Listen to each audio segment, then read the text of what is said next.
کروڑوں بار درود و سلام ہو اللہ کے محبوب صلی اللہ علیہ وسلم پر اور ان کے آل پر۔ اللہ کی کروڑوں رحمتیں برسیں رسول اللہ صلی اللہ علیہ وسلم کے صحبت یافتہ اصحاب مصطفیٰ پر۔ کروڑوں رحمتیں برسیں ان تابعین تابعین پر جنہوں نے جانوں کی قربانیاں دے کر اپنی اولاد کو یتیموں کی طرح پال کر ہمیں دین پہنچایا۔ لاکھوں سلام ہے دین کے لیے محنت کرنے والے ان اولیاء کو، ان اولیاء اکرام کو، ان علماء کو۔ تو میرے بھائیو، ہمیشہ سے کہتا ہوں اللہ والوں کو اپنا دوست رکھو۔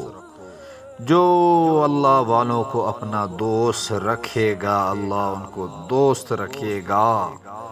جو اللہ کا دوست بن گیا تو اس کے سارے مسائل حل ہو گئے۔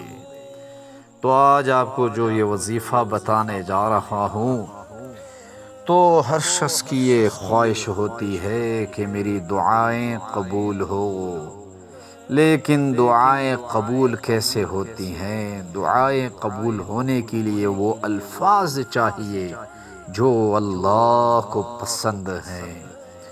تو آپ کو پتہ ہے میرے بھائیوں، اللہ کے رسول صلی اللہ علیہ وسلم فرماتے ہیں، علماء بھی یہی فرماتے ہیں کہ سارے قرآن کا نچوڑ سورۃ فاتحہ میں ہے۔ سارے قرآن کا نچوڑ سورۃ فاتحہ میں ہے، اور اس کو سورۃ الشفا بھی کہتے ہیں۔ یہ سب بیماریوں کے لیے شفا ہے، تمام دکھوں کے لیے شفا ہے۔ وہ لوگ جو بھی امید ہو چکے ہیں، جو نا امید ہو چکے ہیں، ان کے لیے امید کا سہارا ہے۔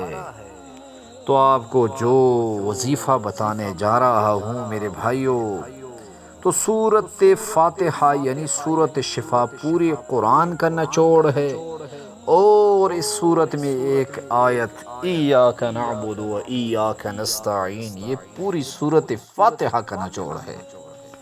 اب یہ ایک آیت اتنی مجرب، اتنی تاثیر والی، اللہ کو اتنی محبوب کہ جس شخص کی حاجت ہو وہ سجدے میں جا کر، باوضو سجدے میں جا کر 101 مرتبہ ایاک نعبد و ایاک نستعین پڑھے۔ اللہ تیری عبادت کرتے ہیں، تجھ سے ہی مانگتے ہیں۔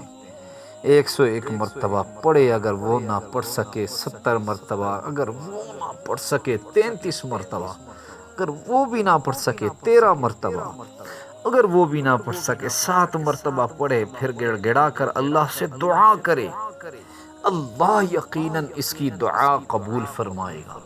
اب آپ نے آزمانا نہیں کہ میں کروں گا ہوگا کہ نہیں، جب شک ہوگا تو قبولیت وہاں نہیں ہوتی۔